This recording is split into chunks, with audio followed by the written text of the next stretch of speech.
ফেচবুকত ফটো এখন কেনেকৈ আপলোড কৰিব লাগে আজি আপোনাক মই দেখুৱাম। যেনেকৈ এইটো বাইদেউৰ প্ৰফাইল, কেনেকৈ ফটো এখন আপলোড কৰিব লাগে। এয়া বাইদেউ হৈছে গুৱাহাটীৰ পৰা। বাইদেউ আপোনাৰ গুৱাহাটী ক'ত বাইদেউ? গুৱাহাটী নুনমাটিৰ পৰা নুনমাটি।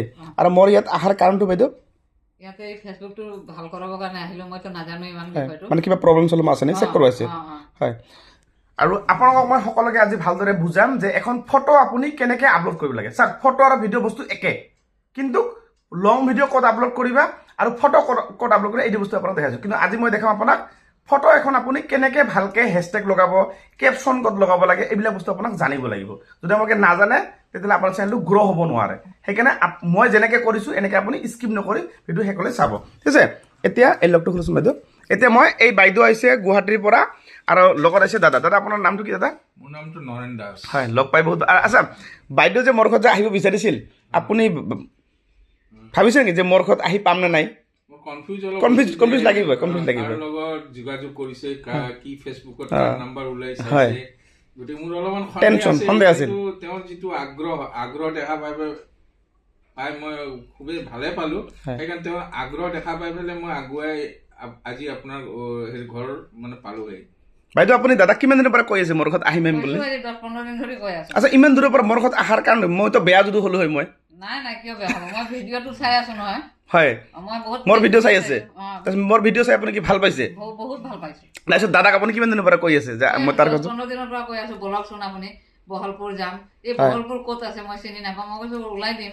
তাৰপিছত সৰু ল'ৰাক দিলো, সি ওলালে। চব গুগল মেপত চাৰ্চ কৰি ওলাইছে অপূৰ্ণ ফেচবুক অফিচ। হয়, এইবিলাক চাৰ্চ কৰি ওলাইছে ল'ৰা। তাৰপিছত দাদা আপুনি কেনেকৈ মানে বাইদেউক লৈ আহিল, মানে ক'ৰ পৰা কেনেকৈ আহিল আপুনি? গুৱাহাটীৰ পৰা। প্ৰথম অৱস্থাত যেতিয়া গুৱাহাটীত ক'লে তাতে জালুকবাৰীৰ পৰা বাছত যাব লাগিব।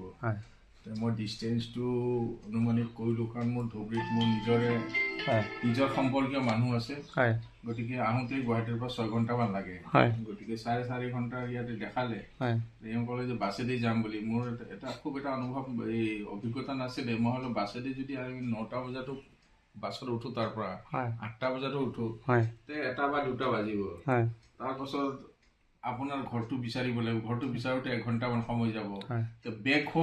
বেক হোৱাৰ কাৰণে আমাৰ হাতত বেছি সময় নাথাকিব, ৰাতি হ'ব। এনেকুৱা খুব এটা মানে মনত মানে খুব কৌতূহল হোৱাৰ মই এটা ডিচিশ্যন এটা ল'লো যে এটা কাম কৰা, আমি ট্ৰেইন দি বলা। ট্ৰেইনেদি আমি আহিলোঁ, ধুবুৰীত নামিলোঁ। ধুবুৰীৰ পৰা নামি আকৌ বাছ ষ্টপেজ আহিলোঁ। বাছ ষ্টপেজত সুধিলোঁ বহলপুৰ যাবনে, হাইৱেৰ ওচৰত আছে বোলে। তেওঁলোকে ক'লে আপোনালোকে বাছত উঠি আহক। পাব। এই বাছত উঠি আহি আমি বহলপুৰ চুকত নামিলোঁ। চুকত নামি পেলাই তাৰ পৰা অটো দি আপোনাৰ ঘৰলৈ আহিছোঁ। এতিয়া আজি মই ভালদৰে এই যে বাইদেউ যে ফটোখন যে আপলোড কৰিব, কিছুমান বস্তু হ'লে বাইদেউ নাজানিব পাৰে, হয় না? গতিকে আপোনাকতো অলপ আগতে দেখাই দিলোঁ। এতিয়া আমাৰ যিবিলাক অডিয়েঞ্চ আছে, মানে ফেচবুকত যিবিলাক বন্ধু বান্ধৱ আছে, যিবিলাকে মানে ফেচবুকত ফটো এখন সঠিক নিয়মটো, কেপশ্যন কেনেকৈ বহাম, হেছটেগ কেনেকৈ বহাম, যদি আপোনালোকে নাজানে এতিয়া মই আপোনাক দেখাই দিম ফটো এখন কেনেকৈ আপলোড কৰিব লাগে বাইদেউৰ প্ৰফাইলত। এইটো বাইদেউৰ নাম সুমিত্ৰা দাস। সুমিত্ৰা না বাইদেউ? এইটো আপোনাৰ প্ৰফাইল। এতিয়া বাইদেউৰ মই এই ফটোখন কেনেকৈ মই আপলোড কৰিম আপোনাক মই ভালদৰে দেখাই দিছোঁ, ঠিক আছে? এতিয়া মই চাওক, প্ৰথমতে ক'ত যাম? ফেচবুকত যাম। 1 নম্বৰ ফেচবুকত গ'লোঁ। যোৱাৰ পিছত আপুনি এই ইয়াত টাচ কৰিব। তাৰপিছত ক'ত যাব আপুনি? এই ইয়াত ফটো ক'ত পষ্ট কৰিব? ইয়াতে। লং ভিডিঅ' ইয়াতে দিব, শ্বৰ্ট ভিডিঅ' ইয়াত দিব, 15 ছেকেণ্ড বা 90 ছেকেণ্ড ৰিল ইয়াত দিব। আৰু মই ফটো পষ্ট কৰিম যিহেতু আপুনি ইয়াত যাম। ইয়াত টাচ কৰিলোঁ। এতিয়া মই এখন ফটো ল'ম। ধৰি লওক এইখন ফটো মই উঠিছোঁ, এইখন বাইদেউৰ লগত। বাইদেউৰ এইখন ফটো মই লগাম। ইয়াত লিখিম কি? চাপ'জ বৰ্তমান গুড মৰ্ণিং এক্সাম্পল আপোনাক দিছোঁ মই। গুড মৰ্ণিং এনেকৈ গুড মৰ্ণিং, ঠিক আছে? Good morning লিখিলোঁ।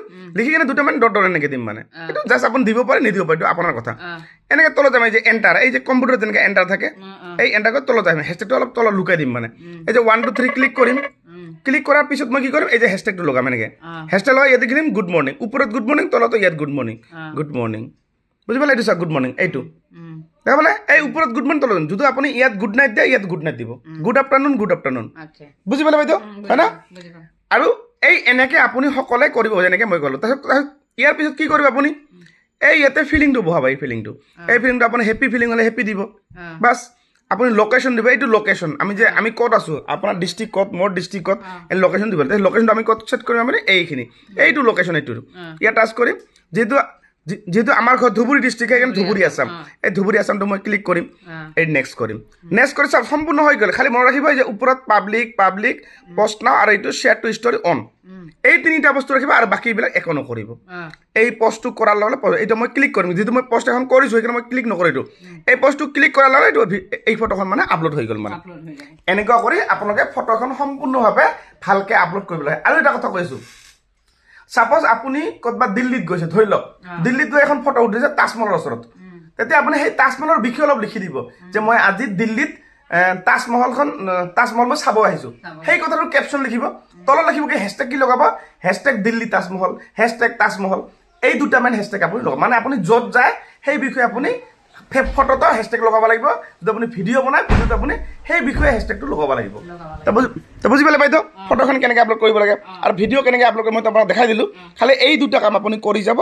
তেতিয়া আপোনাৰ অট'মেটিক লাহে লাহে ইনকাম আহিব ধৰিব কিন্তু আৰু এটা কথা আপুনি যিহেতু কণ্টেণ্ট মনিটাইজেশ্যনটো আপুনি পোৱা নাই এই ছেটআপটো পাবৰ কাৰণে কি কৰিব লাগে মই কৈছোঁ লং ভিডিঅ' ডেইলি এটা 3 মিনিটৰ ওপৰত আজিকালি 22 দিনতো ছেটআপ পায় কণ্টেণ্ট মনিটাইজেশ্যন আৰু কেতিয়াবা 1 মাহ 2 মাহ 3 মাহৰ লাগে কিন্তু এইটো আপোনাৰ ওপৰত আপুনি যিমান কাম কৰিব সিমান সোনকালে আহে হয় না এতিয়া মই আপোনাক কিছুমান বস্তু কৈছোঁ চাওক কণ্টেণ্ট মনিটাইজেশ্যনটো কিছুমান সোনকালে পায় কিছুমান দেৰিকৈও পায় সেইটো মানে কেতিয়া আহে কোনেও ক'ব নোৱাৰে যদি আপুনি ভালদৰে কাম কৰে মই জানো 1 মাহত আহি যাব যদি আপুনি ভালদৰে কাম কৰে যিয়ে নহওক আৰু ভিডিঅ'টো শ্বেয়াৰ কৰি আপোনাৰ বাবে ৰাখি থৈ দিব